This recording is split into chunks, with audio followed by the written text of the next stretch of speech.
अब हम आप लोग को बताने जा रहे हैं कि √3 का वैल्यू क्या होता है। ठीक है, देखिए √3 एक अपरिमेय संख्या है जिसको कहते हैं इरेशनल नंबर। एक होता है रैशनल नंबर, एक होता है इरेशनल नंबर। तो ये इरेशनल नंबर है और इसका अगर रूट निकालने के लिए कह दिया जाए तो कैसे निकालते हैं, पहले देखिए।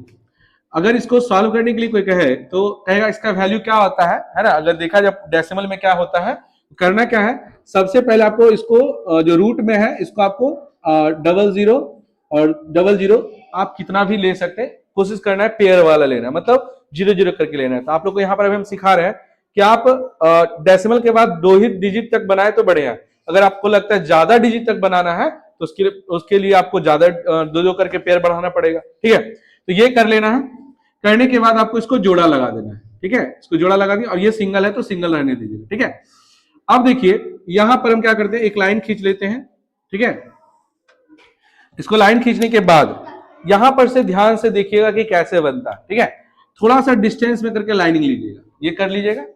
जो भी यहां लिखिएगा वही यहां लिखाएगा, वही यहां लिखाएगा। ठीक है, वो उधर वाला आंसर होगा और ये दोनों का मल्टीप्लाई यहां करके लिखाएगा। ये एक ऐसा मैथ है, इसमें एडिशन, सब्ट्रैक्शन, मल्टीप्लीकेशन, डिवाइड सब है। डिवाइड में आप लोग जब बनाते होंगे, इसे मान लीजिए आपसे 2 कहेगा और 9 में डिवाइड करने के लिए बोलेगा तो कितना से डिवाइड लगाइएगा, तो 4 टाइम्स से लगाएंगे तो 8। क्यों लगाए 8? से ज्यादा तो लगा सकते, 5 से लगा लेते 10 हो जाता। क्यों नहीं लगाया?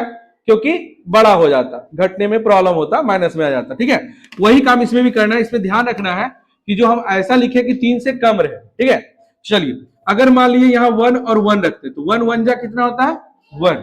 अगर मान लो इसको हम 2 रखते, ठीक है, यहाँ अगर हम 2 रखते तो कितना हो जाए 2 2 जा 4। तो क्या यहाँ 4 लिख देंगे तो बड़ा हो जाएगा ना, इसीलिए यहाँ कितना से लगाना पड़ेगा 1 से। यहाँ भी 1 लिख देते, यहाँ भी 1 लिख देते और ये आंसर में भी 1 लिख देते। ठीक है, यहाँ तक क्लियर है। 1 को 1 से मल्टीप्लाई करेंगे कितना हो जाएगा 1, और 1 को 2 से जोड़ेंगे, इसको 2 से जोड़ेंगे, सॉरी 1 को 1 से जोड़ेंगे कितना हो जाएगा 2। थोड़ा इधर से 2 लिखिए क्योंकि यहाँ पर फिर से कुछ ना कुछ लिखाएगा। ठीक है, अब घटा देते कितना हो जाएगा 2। ठीक है, 2 हो गया। अब यहाँ क्या करना है, इसके बाद पॉइंट है, यहाँ डेसिमल है तो यहाँ आपको डेसिमल दे देना। ठीक है, डेसिमल दे दीजिएगा तो यहाँ पर परमिशन दे देगा कि आप 0 उतार सकते हैं। ठीक है, परमिशन दे दिया। अब यहाँ चेक करना है कि 200 जो यहाँ लिखेंगे वो यहाँ लिखेंगे। अब वो क्या कर दी थी 0 लिख दी थी। ठीक है, अब देखो 0 लिख के दिखाते हैं। अगर मान लो कि वो 0 लिख देगा, बोले सर 0 दे देंगे तो हो जाएगा 200, नहीं होगा ना। अब बताओ कभी 0 वाला मल्टीप्लाई की होगी ना, तो 0 और ये होगा 0, तो कहाँ 0 होगा, हमको 200 लाना है ना कि 0 0 लाना है। चलो बढ़ा के देखते हैं और क्या क्या ला सकते हैं।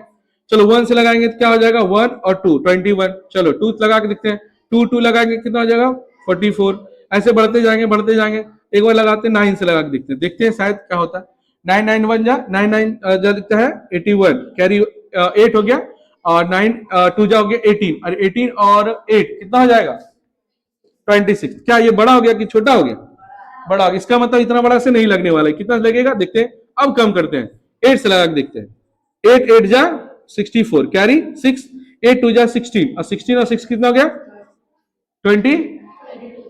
ये भी बड़ा है ना। चलिए और कम करते हैं। ठीक है, 7 से चेक करते हैं, क्या 7 से लग सकता है क्या। चलो देखते हैं, 7 7 जा 49, कैरी 4, 7 2 जा 14 4 18। अरे हाँ ये तो कम हो गया है ना। इसका मतलब है बधाई हो, मिल गया, ढूंढ रहे थे मिल गया, 7 मिल गया ना, 7 मिल गया और इसका 7 मिल गया। चलो अब इसका मतलब है यहां लिख देना है कितना, ये हो गया था 9 और ये हो जाएगा 80। कोई दिक्कत नहीं ना, घटाने में कोई प्रॉब्लम है क्या। 10 में से 9 जाएगा तो 1, 9 में से 8 जाएगा तो 1 और 1 में से 1 जाएगा 0। कोई दिक्कत नहीं ना। अब इसको जोड़ो, इधर जोड़ना है, ये ध्यान रखना। अब इसको जोड़ेंगे थोड़ा डिस्टेंस लेके, ठीक है, क्योंकि वहां फिर फिल करना पड़ेगा। तो कितना हो जाएगा 34। अब जो भी यहां लिखेंगे वही यहां लिखाएगा और यहां पर क्या होगा कि आपका 0, ये 2 0 जो बचा हुआ था यहां पर आ जाएगा ना, यहाँ 0 0 डाल देते हैं। अब यहाँ पर जो लिखना है वो यहाँ पर भी लिखाएगा। ठीक है, तो ट्राई करते क्या लिख सकते हैं, क्योंकि एक एक से ट्राई कर सकते हैं।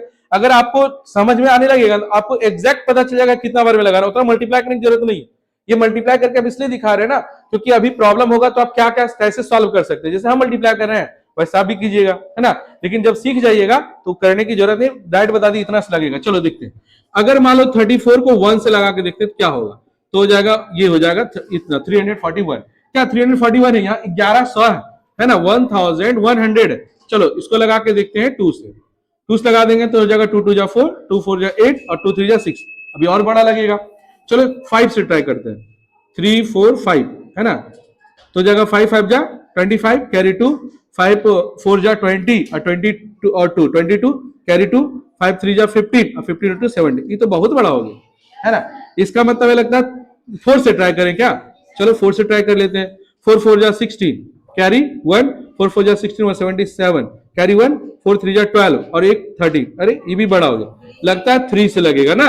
चलिए 3 3 जा 9 है ना, कैरी नहीं रहा, 3 4 जा 12 कैरी 1, 3 3 जा 9 और 9 1 10। वाह ये लगेगा है ना। इसका मतलब हुआ कि आप यहां लिख सकते हैं क्या 3, जब यहां लिखेंगे 3 तो यहां भी लिखा जाएगा 3, एक लाइन ले लीजिएगा है ना, इसको मिटा दिए, इसका काम हो गया। 3 3 जा 9, 3 4 जा 12 कैरी 1, 3 3 जा 9 1 10 घटा दिए, 10 में से 9 गया 1, यहाँ बचा 9, 9 में से 7 गया तो 2 गया तो 7, यहाँ बचा 0, इधर अभी बच गया 0, 71। और भी लग सकता था लेकिन यहां पर आपको 3 बार में लगाया तो इसका आंसर जो आया है √3 का जो वैल्यू आ गया 1.73 आ गया।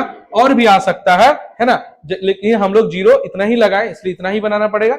और आप लोग को इतना ही बनाए काफी है, 2 डिजिट के बाद है ना, मतलब 1 डिजिट के बाद आपको 2 ही यहां पर लेना है, डेसिमल के बाद 2 ही डिजिट लेना है, ठीक है।